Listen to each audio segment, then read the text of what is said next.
হায়দ্রাবাদে পরের দিন আমি আর আমার ওয়াইফ সন্ধেবেলা বেরিয়ে পড়লাম। তো কোথায় যাওয়া যায়? খুব কাছেই ছিল আমাদের হোটেল থেকে হাইটেক সিটি, আর সেই হাইটেক সিটির করিডোরের ভিতরেই বিশাল আকৃতির শরৎ সিটি ক্যাপিটাল মলে আমরা এসে পৌঁছালাম। জায়গাটা হচ্ছে কোন্ডাপুর, গাচ্চিবাউলি থেকে খুব কাছে। তো এখানে ঢোকার পর তো চোখ ধাঁধিয়ে গেল। ইন্ডিয়ার ওয়ান অফ দ্য লার্জেস্ট আর হায়দ্রাবাদের সব থেকে বড় মল আয়তনের দিক থেকে। বিকেল 5টা থেকে যদি ঘোরা শুরু করি, রাত্রি 10টা চোখ বন্ধ করে বেজে যাবে, এত কিছু আছে।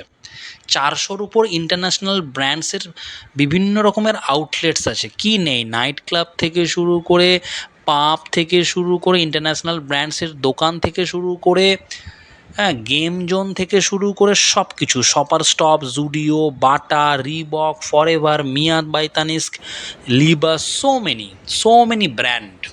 কি লাগছে দেখো জাস্ট ওপর থেকে, অসাধারণ। আমরা প্রায় এক এক দেড় ঘন্টা ছিলাম, চোখ ধাঁধিয়ে গেল। বিশাল বিশাল, পুরো 8-8টা ফ্লোর আছে, পুরোটা ঘুরে দেখলাম, একদম গ্রাউন্ড ফ্লোর থেকে টপ ফ্লোর অবধি। এই হচ্ছে তার বাইরের বিশাল স্ট্রাকচার, দারুণ লাগলো। জায়গাটার নাম কোন্ডাপুর। অবশ্যই এসো হায়দ্রাবাদ আসলে, Sarath city capital mall, fantastic place to visit.